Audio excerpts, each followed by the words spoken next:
Episode 11। Inspector Sadiq Hussain को मुअत्तल कर दिया गया था।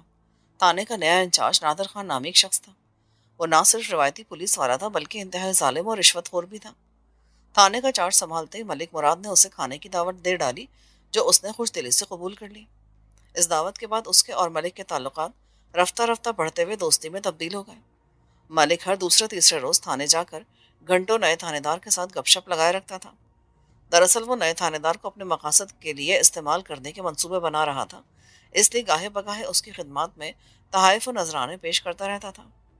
इंस्पेक्टर नादर खान को तो वैसे भी यही कुछ चाहिए था।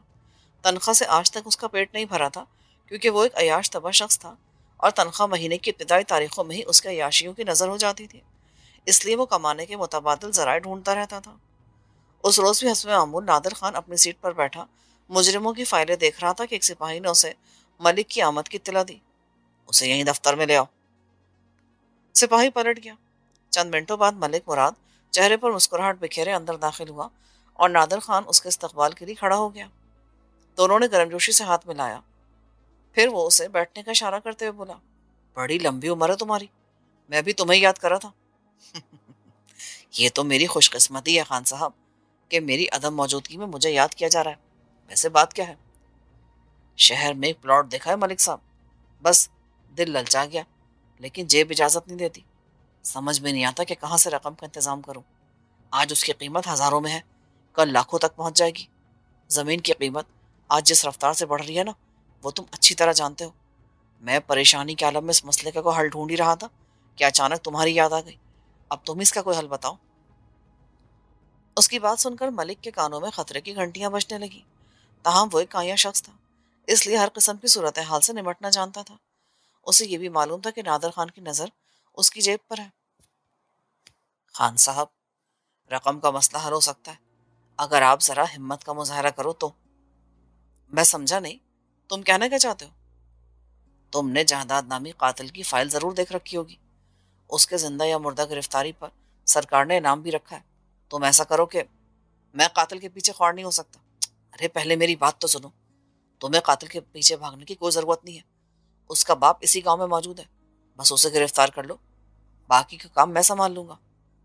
वो मुझे क्या दे सकेगा सिवाय चंद सौ रुपयों के?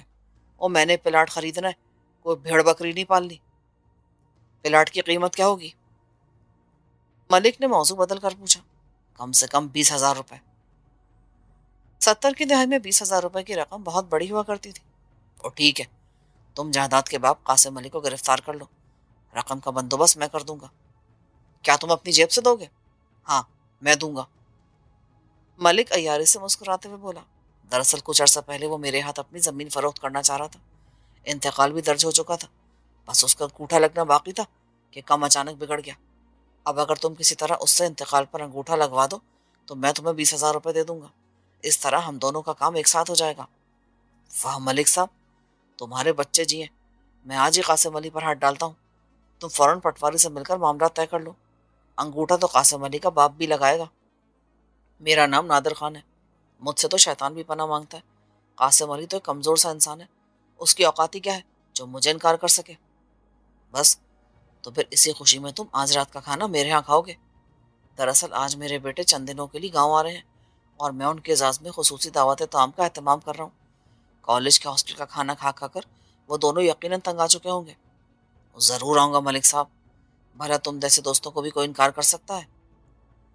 मलिक ने उससे हाथ मिलाया और फिर दफ्तर से बाहर निकल गया।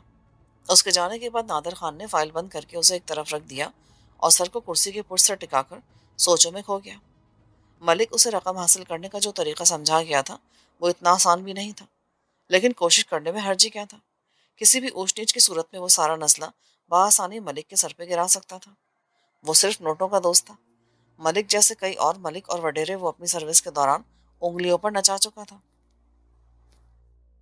हाकिम अली ने ऐन वक्त पर पहुंचकर कासिम को बहुत बड़े नुकसान से बचा लिया था।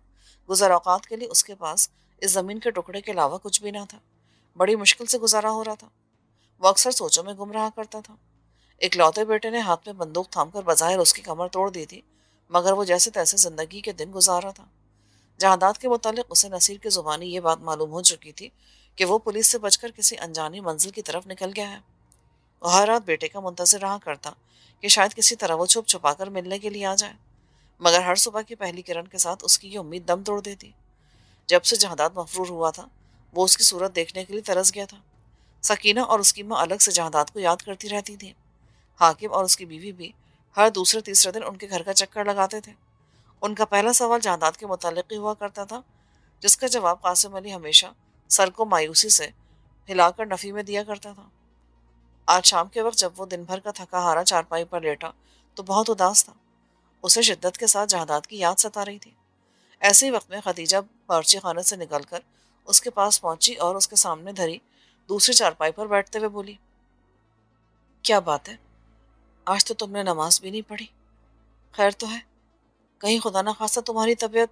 नहीं, मैं बिल्कुल ठीक हूँ। सकीना से कहो कि वजू के लिए पानी रख दे। सकीना गाय का दूध निकाल रही है, मैं खुद रख देती हूँ। खदीजा चली गई तो वो दोबारा सोचों में गुम हो गया। अचानक ड्योढ़ी के बाहर किसी गाड़ी के रुकने की आवाज़ आई तो वो चौंक उठा। पहला ख्याल उसे यही आया कि शायद मलिक की जीप होगी, मगर फिर इस ख्याल को उसने खुद ही ये सोचकर मुस्तरद कर दिया कि भला मलिक को जीप लेकर आने की क्या ज़रूरत है। मेरे घर तक आने के लिए वो जीप इस्तेमाल नहीं कर सकता। अभी वो सोच ही रहा था कि ड्योढ़ी का दरवाज़ा खुलने की चरचराहट सुनाई दी और वह हैरत ज़दा सा उठ खड़ा हुआ। उसकी निगाहें ड्योढ़ी की तरफ लगी हुई थी और दिल बेख्तियार धड़के जा रहा था। दूसरे लम्हे इंस्पेक्टर नादिर खान चार सिपाहियों के साथ दंदनाता हुआ अंदर दाखिल हुआ तो कासिम अली का रंग मुतगैर हो गया। पुलिस वालों के इरादे नेक नहीं लग रहे थे। घर के एक कोने की तलाशी लो, किसी किस्म की सुस्ती का मुजाहरा मत करना, वरना मुझसे बुरा कोई नहीं होगा। उसका हुक्म सुनते ही चारों सिपाही मुख्तलिफ अतराफ में फैल गए और वह हैरान परेशान खड़े कासिम अली की तरफ मुतवज्जो हुआ। बात क्या है थानेदार साहब, आप किसे तलाश कर रहे हैं? भोले मत बनो बड़े मियाँ, बोलो जहादात कहाँ है, वरना खार उधड़ कर रख दूंगा। मुझे वो सद्दे इत्तला मिली है कि वो चोरी छुपे घर आता है और तुम्हें खत वगैरह भी भेजता रहता है। ख- खुदा की कसम, ये झूठ है, आपको किसी ने गलत इत्तला दी है। बकवास मत करो, क्या तुम मुझे अहमक समझते हो? बोलो, तुम इंस्पेक्टर नादिर खान को बेवकूफ़ समझते हो? सीधी तरह बता दो, वरना बहुत बुरा होगा। मैं आपको कैसे यकीन दिलाऊं जनाब, मुझे नहीं मालूम कि जायदाद का है। खुदा की कसम मैं सच बोल रहा हूँ। मुझे सच उगलवाने के बहुत तरीके आते हैं बुड्ढे। इंस्पेक्टर ने उसे छड़ी रसीद करते हुए कहा, मैंने तुम्हें बताया है ना कि मेरा नाम इंस्पेक्टर नादिर खान है। मैं गूगों के हलक से भी सच उगलवा लेता हूँ। तुम्हारे पास तो फिर भी बोलने वाली जुबान है, तुम कैसे सच को छुपा सकते हो? इंस्पेक्टर ने दोबारा उसे छड़ी मारी। कासिम के मुंह से करहा निकली मगर उसे कुछ कहने की हिम्मत न हो सकी। इसी दौरान चारों सिपाही वापस आ गए और इंस्पेक्टर उनकी तरफ मुतवज्जो हुआ। कासिम ने मौका पाते खदीजा और सकीना की तलाश में निगाहें दौड़ाई, मगर वो दोनों से नजर नहीं। शायद वो किसी कोने खुदरे में छुप गई थी। इंस्पेक्टर ने बारी बारी सब सिपाहियों से पूछा, मगर उन्हें जायदाद का कोई सुराग नहीं मिला था। ओए बेवकूफ़ो, तुमने जायदाद के खतूत तलाश करने की कोशिश की है? संदूक और बक्से वगैरह खोल के देखे? अस्काए और मुंह उठा के आ गए। सर जी, बक्सों को तो ताले लगे हुए, बाकी जगह हमने अच्छी तरह चेक कर ली, पर कुछ भी नहीं मिला। तो क्या बक्से खुलवा नहीं सकते थे? चाबियां नहीं थी तो ताले तोड़ दिए होते। सर जी, हमने ताले खुलवाने की कोशिश की थी, लेकिन लेकिन क्या? वहां अंदर दो औरतें हैं सर, उन्होंने हमें बक्सों के नजदीक ही नहीं जाने दिया। अब हम औरतों पे हाथ तो नहीं उठा सकते ना, इसीलिए वापस आ गए। सिपाही की बात खत्म होते ही इंस्पेक्टर उस पर चढ़ दौड़ा। बुड्ढे खुसट, मैं तेरे सारे खानदान को हवालात में बंद कर दूंगा। तुमने घर की औरतों को इतना भी नहीं समझाया कि कार्य सरकार में मदाखलत करना जुर्म है? चलो बक्से खुलवा के तलाशी दो। थानेदार साहब, वो ना समझ औरतें हैं, मैं आपको सारे बक्से खोल के दिखा देता हूँ, उनमें जायदाद का कोई खत। मैं कातिल के बाप की कोई सफाई नहीं सुनना चाहता, जल्दी करो। वो कासिम की रहनुमाई में आगे पीछे चलते हुए एक कमरे के दरवाजे तक पहुंचे। दाखिल होने से पहले इंस्पेक्टर ने अपनी पतलून की जेब से चंद तयशुदा कागज निकाले और जल्दी से एक सिपाही को थमा दिए। कासिम उनकी इस कारगुजारी से लाइल्मी रहा। कमरे में दाखिल होते कासिम ने बीवी और बेटी को एक बकरी दरवाजे से मुलका कमरे में भेज दिया और फिर एक एक करके वहां मौजूद तीनों बक्स के ताले खोल दिए। ताले खुलते इंस्पेक्टर ने सिपाहियों को इशारा किया। उन्होंने बक्सों के अंदर पड़े हुए सामान को और कपड़ों को उलटना पलटना शुरू कर दिया। इंस्पेक्टर ने की निगाहें मतलूबा सिपाही पर जमी हुई थी, जबकि कासिम हैरान और परेशान एक तरफ खड़ा हुआ था। सर, इधर आइए। अचानक इंस्पेक्टर का मतलूबा सिपाही बक्से से पोटली निकालकर चिल्लाया, खतूत यकीनन इसी पोटली में होंगे। गालिबन सिपाही ने होशियारी दिखाते हुए बक्से के अंदर ही जेवरात की उस पोटली में इंस्पेक्टर के दिए हुए कागजात घुसड़ दिए थे। इंस्पेक्टर ने तेजी से आगे बढ़कर सिपाही के हाथ से पोटली लेकर खोल दी। पोटली के अंदर जेवरात के साथ कागज रखे थे। जेवरात देखकर उसकी आंखें चमकने लगी और जहन में प्लॉट घूमने लगा। उसके अय्यार दिमाग ने जो मंसूबा बनाया था वो तकरीबन कामयाब हो चुका था। ये क्या है? तुम तो कह रहे थे कि जायदाद तुम्हें खत नहीं लिखता, मगर यहाँ तो उसके खतूत के साथ साथ डकैतियों में लूटे गए जेवरात तक मौजूद है। आखिर होना तुम्हें कातिल और डाकू के बाप। नहीं थानेदार साहब, खुदा के लिए, ये जेवर तो मेरी बेटी के हैं। हमने बड़ी मुश्किल से और अपना पेट काट कर ये बनवाए हैं। सबर करो बुड्ढे, अभी पता चल जाएगा कि ये जेवरात कहाँ से आए हैं। जायदाद के खतूत में तमाम तफसील होगी। इतना कहकर उसने एक सिपाही को फर्जी खतूत पढ़ने का हुक्म दिया। सिपाही ने जल्दी से कागज खोला और फिर यूं होठ हिलाने शुरू कर दिए जैसे वो सचमुच खत पढ़ रहा हो। इंस्पेक्टर पहले तमाम सिपाहियों को सारा मंसूबा समझा कर लाया था, इसलिए उसकी तवक्को के मुताबिक खत पढ़ने वाला सिपाही जरा देर बाद पुरजोश अंदाज से बोला, अरे वाकई सर, इस खत में साफ लिखा है कि जहादार डकैतियाँ डालता है और ये जेवर भी उसने डकैती में लूटे हैं। ना जाने किस गरीब के हैं। हाँ भाई, अब क्या कहते हो बड़े मियाँ? यह खतूत कौन लाता है और जायदाद कहाँ है? मुझे तो तुम भी उसके साथ ही रखते हो। मैं समझ गया थानेदार साहब। कासिम बिल्कुल गैर मुतवक्को तौर पर इत्मीनान से बोला, आपने अच्छा मंसूबा बनाया जेवरात हजम करने का, मगर हजम कर नहीं सकोगे। यह हलाल की कमाई से बनाए गए हैं और मेरा बेटा भी जिंदा है। वो बकवास मत करो। अब मुझे यकीन हो गया कि तुम भी जायदाद के साथ डकैती की वारदातों में शामिल हो। गिरफ्तार कर लो उसे और ले चलो थाने, वहीं से निमट लेंगे। इंस्पेक्टर का हुक्म सुनकर एक सिपाही ने आगे बढ़कर कासिम के हाथों में हथकड़ी डाल दी। इसी दौरान बगली दरवाजे से सकीना और खतीजा रोती हुई कमरे में दाखिल हुई और उन्होंने इंस्पेक्टर की मिन्नत समाजत शुरू कर दी, मगर इंस्पेक्टर पर उनकी आहुजारी का कोई असर न हुआ। उसने कासिम को छोड़ने से कतई इनकार कर दिया। जरा देर बाद वो कासिम को पुलिस जीप में बिठाए थाने की तरफ रवाना हो चुके थे। जहादात से बुरी तरह शिकस्त खाने के बाद सिकंदर अंगारों पर लौट रहा था। जिंदगी में इससे पहले उसकी कभी भी इस कदर बेइज्जती नहीं हुई थी जितनी जहादात के हाथों हुई थी। फितरतन वो एक मुंतकिम मिजाज शख्स था। उसने आज तक अपने किसी दुश्मन को माफ नहीं किया था, तो जहादात को कैसे करता। दूसरे ही दिन वो अपने दो साथियों से मिला और उसने जहादात को ठिकाने लगाने का मंसूबा बनाना शुरू कर दिया। साथियों ने बड़ा समझाया कि यह मामला किसी न किसी तरह सरदार फरासत तक पहुंच जाएगा और फिर हम सब बेमौत मारे जाएंगे, लेकिन उसके कानों पर जू तक ना रहेंगी। उसने अपने दोस्तों की हर दलील को मुस्तरद करते हुए कहा, अगर तुम लोग मेरा साथ नहीं देना चाहते तो कोई बात नहीं, मैं अकेला ये काम कर लूंगा, लेकिन मेहरबानी करके मुझे सरदार साहब से मत डराओ। बात साथ देने या ना देने की नहीं है सिकंदर, बल्कि सरदार साहब की है। अगर उसे पता चल गया तो क्या वो हमें छोड़ देगा? शौकत नामी दोस्त ने उसे समझाते हुए कहा, तुम क्या कहते हो हैदर, तुम मेरा साथ दोगे या शौकत का? मेरा जीना मरना तो तुम दोनों के साथ है सिकंदर भाई। तुम लोग जो चाहोगे मैं वही करूंगा। ये क्या बकवास कर रहे हो? सीधी तरह बताओ कि किसका साथ दोगे। इसे क्यों डांटते हो? ये हम दोनों का दोस्त है, इसलिए किसी को भी नाराज नहीं कर सकता। शौकत ने कहा, इसका मतलब यह है कि तुम दोनों मेरा साथ नहीं देना चाहते। कोई बात नहीं, मैं अकेला ही जहानात का किस्सा तमाम कर दूंगा। एक तो तुम्हारी ये आदत बहुत बुरी है, बात बेबात औरतों की तरह मुंह फुला लेते हो। समझ में नहीं आता लोग तुम्हारी किस चीज से डरते हैं। मजाक छोड़ो शौकत, मैं तुम दोनों का फैसला सुनने का मुंतजिर हूँ। बोलो, क्या कहते हो, हाँ या ना? अरे भाई, तुम्हें इनकार कौन कर सकता है? हम दोनों तुम्हारे साथ हैं। बताओ कब चलना है? आज रात। इतनी जल्दी? शौकत ने चौंक कर पूछा। पहले को बेदाग मंसूबा सोचो। हम कोई गीदड़ों का शिकार खेलने नहीं जा रहे। जायदाद बहुत चालाक शख्स है, ये ना हो कि लेने के देने पड़ जाए। मंसूबा मैं बना चुका हूँ, तुम दोनों इसी वक्त मेरे साथ चलो। शाम होने वाली है, रात का खाना मेरे यहाँ खा लेना, वही मैं तुम दोनों को मंसूबे से भी आगाह कर दूंगा।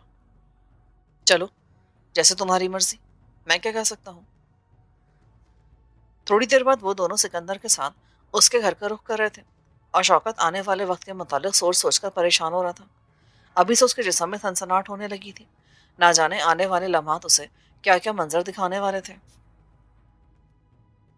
सिकंदर को निशानेबाजी के मुकाबले में शिकस्त देने के बाद जहां जहादात को बहुत ज्यादा खुशी हुई थी, वहीं वो बहुत ज्यादा होशियार भी रहने लगा था। दौरान सर्विस उसे यही तरबियत दी गई थी कि दुश्मन चाहे जितना भी कमजोर हो, उसकी तरफ से गाफिल नहीं रहना, वरना वो अनजाने में वार कर जाता है। इस अंदेशे को मद्देनजर रखते हुए जहादात ने पहले दिन ही सोनू को अच्छी तरह समझा दिया था कि सिकंदर से होशियार रहने की जरूरत है। वो हमारी गफलत से जरूर फायदा उठाने की कोशिश करेगा। सोनू ने उसी दिन अपने एक जानने वाले शख्स को सिकंदर के मामूलात पर नजर रखने के लिए कह दिया था। फारूक नामी वो शख्स ना सिर्फ सोनू का पड़ोसी था, बल्कि उसका बहुत अच्छा दोस्त भी था। वो रोजाना बाकायदगी के साथ सोनू और जहादाद तक सिकंदर की खबरें पहुंचाता रहता था। उसमें दिन रात की कोई तफरीक नहीं थी। उसे जब भी कोई अहम खबर मालूम होती, वो दौड़ता हुआ सोनू के दरवाजे पर पहुंच जाता और सब कुछ उनके गोश गुजार कर देता। उस रोज फारूक ने जब सिकंदर को शौकत और हैदर के साथ देखा तो उसका माथा ठनका और वो सिकंदर के घर के इर्द गिर्द घूमने लगा। उन तीनों को वो साथ देखकर समझ गया कि दाल में जरूर कुछ काला है। थोड़ी देर तक वो अंधेरा फैलने का इंतजार करता रहा, ताहम उसकी निगाहें बदस्तूर सिकंदर के घर के दरवाजे पर लगी हुई थी। अभी तक उन तीनों में से कोई भी बाहर नहीं निकला था। जब चारों तरफ रात की तारीकी फैल गई तो वो टहलने के अंदाज में चलता हुआ एक बगली गली में घुस गया। उस तंग सी गली में सिकंदर की बैठक का एक दरवाजा था जो अक्सर बंद रहता था। बैठक का असल दरवाजा घर की तरफ खुलता था, इसलिए गली वाला दरवाजा कभी कभार ही इंतहाई जरूरत के तहत खोला जाता था। फारूक सुनगुन लेने की उम्मीद में एहतियात से चलता हुआ बैठक के दरवाजे पर पहुंचा। दरवाजे पर कान लगाकर उसने कुछ सुनने की कोशिश की, मगर दूसरी तरफ मुकम्मल खामोशी थी। किसी किस्म की कोई आवाज नहीं आ रही थी। शायद अंदर को मौजूद नहीं था, या अगर कोई था भी तो वो खामोश था। ताहम दरवाजे की झरियों से नमूदार होने वाली रोशनी देखकर उसे उम्मीद बन गई थी कि जल्द या बदेर बैठक में कोई हलचल मचेगी। चंद लम्हे वो दरवाजे के पास ठहरा रहा, मगर फिर आहिस्ता से आगे बढ़ गया, क्योंकि ज्यादा देर वहां रुकना मुनासिब नहीं था। उस तारीख गली में कोई भी शख्स अचानक नमूदार होकर उसके सर पर पहुंच सकता था और फिर उसे मशकूक हालत में देखकर चौंक सकता था। वो गली के मोड़ तक जाकर वापस पलटा और मोहतात अंदाज में चलता हुआ दरवाजे के पास पहुंचा। इस बार जब उसने दरवाजे के साथ कान लगाए तो अंदर से आहिस्ता आवाज में बातें करने की आवाजें सुनाई दी। सिकंदर दोनों दोस्तों के साथ मिलकर जहादाद और सोनू को ठिकाने लगाने का मंसूबा बना रहा था, और वो ये काम आज रात को ही कर गुजरना चाहता था। उनकी बातें सुनकर फारूक के जिस्म में सनसनी की एक लहर दौड़ गई। ये बहुत अहम खबर थी। जहादाद और सोनू की जिंदगियां खतरे में थी। उन्हें बर वक्त इत्तला पहुंचाना जरूरी था।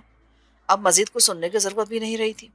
यही सोचकर वो उजलत में चलता हुआ सोनू के घर की तरफ रवाना हुआ। थोड़ी देर बाद वो जहादाद और सोनू के सामने बैठा उन्हें सिकंदर के मंसूबे से आगाह कर रहा था। वो दोनों गौर से उसकी बातें सुन रहे थे। जब फारूक ने सारा वाकया कह सुनाया तो जहादाद ने पूछा, वो तादाद में कितने होंगे? मैंने उसके साथ सिर्फ हैदर और शौकत को देखा है। हो सकता है उन दोनों के अलावा कोई और भी सिकंदर के साथ हो। ठीक है, मैं उन्हें देख लूंगा। वो किस टाइम यहाँ दाखिल होंगे? उन्होंने 12 बजे के बाद का प्रोग्राम बनाया है, लेकिन ये कोई हतमी फैसला नहीं है। इसमें रद्दोबदल भी हो सकता है। फारूक, तुम्हारा बहुत बहुत शुक्रिया। मैं तुम्हारा ये एहसान जिंदगी भर नहीं भूलूंगा।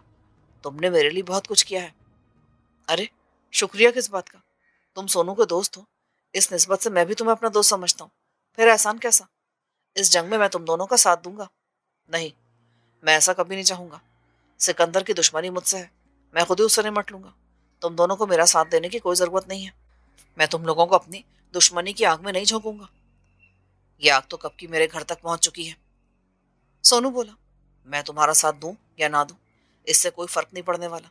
सिकंदर जैसा कीना परवर शख्स जिंदगी भर मेरे पीछे पड़ा रहेगा। मैं उसके खौफ की वजह से तुम्हारा साथ नहीं छोड़ूंगा। ठीक है, जादाद ने कुछ सोचते हुए कहा, तुम ऐसा करो कि आज रात के लिए घर वालों को कहीं और भिजवा दो। इस दौरान मैं सिकंदर से निमटने का कोई मंसूबा सोचता हूँ। थोड़ी देर बाद सोनू बीवी बच्चों को उनके ननियाल पहुंचाकर वापस आ गया। फारूक अभी तक जहादाद के पास बैठा था और वो उन दोनों का साथ देने के लिए वाजिद था, लेकिन सोनू ने उसे समझा बुझाकर रुखसत कर दिया। हाँ बताओ, क्या प्रोग्राम बनाया है? फारूक के जाने के बाद सोनू ने पूछा, बहुत अच्छा प्रोग्राम है। आज रात सिकंदर की सारी गुंडागर्दी उसकी नाक के रास्ते में बाहर निकाल दूंगा। अगर वो जिंदा बच गया तो सारी जिंदगी तुम्हारे साय से भी दूर भागेगा। इतना कहकर वो उसे मंसूबे की तफसील बताने लगा। वाकई बेहतरीन मंसूबा है, लेकिन क्या हम छत पर महफूज रहेंगे? ये सब तुम मुझ पे छोड़ दो, तुम बस तमाशा देखते रहना। आज रात में सिकंदर का वो हशर करूंगा कि उम्र भर किसी के घर में दाखिल होने की कोशिश नहीं करेगा वो। जहादाद का जवाब सुनकर वो मुतमईन हो गया। वैसे भी वो जहादाद की सलाहियतों का मुतरिफ हो चुका था। मंसूबे के मुताबिक रात के 11 बजते ही वो दोनों एक सीढ़ी के जरिए कमरे की छत पर पहुंचे। छत पर पहुंचने के बाद सीढ़ी उन्होंने ऊपर खींच ली। असलहे के तौर पर जहादाद के पास सिकंदर वाली ऑटोमेटिक गन, एक रिवॉल्वर और खंजर था, जबकि सोनू के हाथ में आम सी राइफल थी। छत पर जहानात ने पहले से ही फौजी तरबियत से काम लेते हुए दो ऐसे मोर्चे बना रखे थे जिनसे गोली टकरा तो सकती थी, लेकिन उन्हें नुकसान नहीं पहुंचा सकती थी। सोनू को भी उसने मुनासिब हिदायत दे दी थी। जहानात वाला मोर्चा सामने वाले कमरे की छत पर था, जबकि दूसरा मोर्चा दाएं तरफ वाले कमरे की छत पर बनाया गया था। दोनों मोर्चे छोटी छोटी बोरियों में मिट्टी भरकर बनाए गए थे। इस तर्ज के मोर्चे उमूमन फौजी बनाए करते हैं। जिंदगी के इन कठिन लम्हात में फौजी तरबियत कदम कदम पर जहानात के काम आ रही थी। रात के 12 बजे तक वो दोनों सामने वाले मोर्चे में बैठकर बातें करते रहे। उन दोनों की निगाहें घर के बैरूनी दरवाजे पर लगी हुई थी। कमरों के अकब में गली वाक़ थी। उस जानिब से वो बड़ी हद तक महफूज थे। सिकंदर और उसके साथी कमरों की छत पर चढ़ने की हिमाकत नहीं कर सकते थे। उन्हें बैरूनी दरवाजे से या फिर दीवार फांद कर आना था। 12 बजे के बाद जहानात ने सोनू को दूसरे मोर्चे में भेजते हुए कहा, जब तक मैं गोली ना चलाऊं तुमने कोई कार्रवाई नहीं करनी। जरूरत के वक्त गोली चलाना, मगर ये ख्याल रहे कि हमने उन्हें जख्मी करना है, जान से नहीं मारना। मैं समझ गया, तुम बेफिक्र रहो, मेरी गोली से कोई नुकसान नहीं होगा। सोनू की तरफ से मुतमईन होने के बाद जहानात दोबारा बैरूनी दरवाजे और दीवार की तरफ मुतवज्जो हो गया। जो जो वक्त गुजरता जा रहा था उस पर इस्तराबी कैफियत तारी होती जा रही थी। वो दिल ही दिल में सोच रहा था कि ना जाने दुश्मन किस जानिब से वार करेगा, उनकी तादाद कितनी होगी और उनके पास हथियार कौन कौन से होंगे। वो इन्हीं सोचों में गुम था कि अचानक उसे बैरूनी दरवाजे की तरफ से खटका सा सुनाई दिया, यूं जैसे किसी ने दरवाजे की बाहर वाली गुंडी को छेड़ा हो।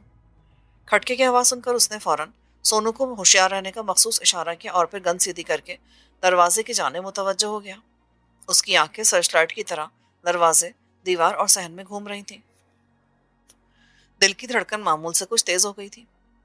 सोनू की हालत भी उससे कुछ मुख्तलिफ ना थी। उसके पूरे जिस्म में सनसनी फैली हुई थी। शायद जिंदगी में पहली बार वो ऐसी सूरत हाल से गुजरने वाला था जिसमें जान जाने का खतरा था। ताहम जहानात की सोबत ने उसे लम्हाती तौर पर इंतहाई निडर बना दिया था। वो राइफल के ट्रिगर पर उंगली रखे आंखें फाड़ फाड़ कर दरवाजे और दीवार की तरफ देख रहा था। इस दौरान दोबारा बैरूनी दरवाजे की तरफ से हल्की सी आवाज गूंजी और जहानात की उंगली गन के ट्रिगर पर जम गई। दूसरे लम्हे एक आदमी दरवाजे के ऊपर से होता हुआ सहन में कूदा और दबे पांव चलता हुआ दरवाजे की कुंडी खोलने लगा। दरवाजा खुलते गली में खड़े हुए उसके दूसरे साथी तेजी से अंदर आ गए। फारूक की इत्तला के मुताबिक उनकी तादाद 3 ही थी। अंदर आने के बाद वो तीनों मोहतात अंदाज में चलते हुए आगे बढ़ने लगे। तीनों के चेहरे ढांटों में छुपे हुए थे और वो फैलकर आगे बढ़ रहे थे। सिकंदर अपने डिलडॉल की वजह से साफ पहचाना जा रहा था। जब वो तीनों सहन के दरमियान में पहुंचे तो जहादात ने सिकंदर को ऊंची आवाज में ललकारते हुए कहा, सिकंदर, हथियार फेंक दो वरना कुत्ते की मौत मारे जाओगे। तुम तीनों इस वक्त हमारे निशाने पर हो, अगर जरा सी भी होशियारी। जहादात की बात मुकम्मल होने से पहले ही सिकंदर ने गन सीधी करते हुए आवाज की सनत का तयन करते हुए तड़ातड़ फायरिंग शुरू कर दी। उसकी पैरवी करते हुए उसके साथियों ने भी कमरे की छत की जानिब गोलियां दागना शुरू कर दी। सूरत हाल को अचानक बिगड़ता देखकर जहादात ने चिल्लाकर सोनू से कहा, मोर्चे से सर बाहर मत निकालना। उसकी आवाज सर के ऊपर से गुजरने वाली गोलियों की तड़तड़ाहट से हम आहंग होकर सोनू की समातों तक पहुंच गई। सोनू दम साध कर दुबक गया और जहादात मोर्चे से सर निकालकर हमलावरों की तरफ मुतवज्जो हो गया जो अंधाधुंध फायरिंग कर रहे थे। जहादात के सर के ऊपर से सनसनाती गोलियां गुजर रही थी, मगर यह सूरत हाल उसके लिए कोई नई नहीं थी। मशरकी पाकिस्तान के महाज पर वो 12 ऐसे हालात से गुजर चुका था। कई बार तो उसे मौत छूकर गुजर गई थी। सैकड़ों दुश्मनों से बैक वक्त लड़ने वाले शेर के सामने गली के इन गुंडों की हैसियत ही क्या थी। कुछ देर पहले वो उन्हें डरा धमकाकर वापस भेजने के मुतालिक सोच रहा था, लेकिन अब उनकी दीदा दिलेरी देखकर उसने मसलहत पसंद जहादात को थपक थपक कर सुला दिया था। अब उसके अंदर वही जंगजू बेदार हो चुका था जो दुश्मन पर कहर बनकर टूटता था और मिनटों में लड़ाई का पासा पलट के रख दिया करता था। अंदर के वहशी इंसान के बेदार होते उसकी उंगली खुदकार अंदाज में गन के ट्रिगर पर दबती चली गई और ऑटोमेटिक गन आग उगलने लगी। सिकंदर के दोनों साथी देखते ही देखते छलनी होकर सहन में गिर पड़े। ये सूरत हाल देखकर सिकंदर एकदम हवास बाख्ता हो गया। चंद लम्हे पहले वो शेर बनकर इस घर में दाखिल हुआ था, मगर अब उसे अपनी जान के लाले पड़ गए थे। गोलियों से बचने के लिए वह दौड़ता हुआ कमरे के दरवाजे पर पहुंचा, लेकिन दरवाजे को ताला लगा था। ताला लगा देखकर वो खिड़कियों की तरफ भागा, मगर दोनों खिड़कियां अंदर से बंद थी। वो पागलों की तरह दौड़ता हुआ दूसरे कमरे के सामने पहुंचा। वहां भी वही आलम था। फिर तीसरे के सामने, लेकिन उसे छुपने की जगह ना मिल सकी। झंझला कर वो पलटा और नताज की परवाह ना करते हुए बैरूनी दरवाजे की तरफ दौड़ लगा दी। जहादात ने उसे राह फरार इख्तियार करता देखकर एक बार फिर गन को सीधा किया। तड़तड़ की आवाज गूंजी और सिकंदर उछलकर सहन के दरमियान में मुंह के बल गिर पड़ा। उसका जिस्म चंद लम्हों के लिए तड़पा और फिर वो अपने साथियों की तरह ठंडा हो गया। तकरीबन आधे घंटे तक फायरिंग होती रही थी, लेकिन अड़ोस पड़ोस का कोई भी शख्स अभी तक इधर मुतवज्जो नहीं हुआ था। उसकी वजह यह थी कि कबायली इलाकों में दिन रात किसी भी वक्त फायरिंग होना रोजमर्रा के मामूलात में शामिल था। वहाँ इंसानी जिंदगियों से खेलना कोई हैरान कुन बात नहीं थी। कत्ल गारत गरी वहाँ के मर्दाना खेल थे। कानून को वहाँ कोई पूछता नहीं था। उन तीनों के जहन्नुम वासल होते ही जहादात सोनू को साथ लेकर छत से नीचे उतरा और बारी बारी उन सबको चेक करने लगा। किसी में भी जिंदगी की रमक बाकी नहीं थी। तीनों के हथियार उनकी लाशों के करीब ही पड़े थे। जहादात ने बगैर किसी हथियार को छेड़े सोनू से कहा, इन लाशों को क्या करना है? कहीं बाहर फेंका है या यहीं पड़ी रहने दे? यहीं पड़ी रहे। यहाँ कौन सा पुलिस ने आना है? अब तो जरगा इस वाक़े की तहकीक करेगा। सोनू ने जवाब दिया, इंशाल्लाह फैसला हमारे हक में ही होगा। तुम्हें परेशान होने की जरूरत नहीं है। हमने अपनी जानें बचाने के लिए इन्हें मारा है। मैं जानता हूँ कि जरगे का फैसला हमारे खिलाफ नहीं होगा, तहम फरासत अली खान हमारे पीछे पड़ सकता है। सिकंदर उसका खास आदमी था और वो शायद जरगे के फैसले को तस्लीम नहीं करेगा। कोई परवाह नहीं, बेशक ना करे। मुझे उससे डरने छुपने की जरूरत नहीं है। जायदाद ने लापरवाही से कहा, तुम शायद उसे अच्छी तरह जानते नहीं हो। वो तनबीही अंदाज में कहने लगा, बेहतर होगा कि उससे पंगा मत लेना, वरना पछताने का मौका भी नहीं मिलेगा। वो इस इलाके का बेताज बादशाह है। बेतहाशा दौलत के साथ साथ गुंडों की पूरी फौज है उसके पास, और गुंडे भी ऐसे जो कई कई कत्ल कर चुके हैं। उसका कानून कुछ नहीं बिगाड़ सका तो तुम क्या कर लोगे? मैं उससे निमट लूंगा। तुम्हें फिक्र करने की कोई जरूरत नहीं है। मेरा हथियार जालिमों के खिलाफ उठा है। अगर ऊपर वाले ने मेरी मौत किसी जालिम वडेरे, मलिक या सरदार के हाथों लिखी है तो तुम्हारी नसीहतें मुझे बचा नहीं सकेंगी।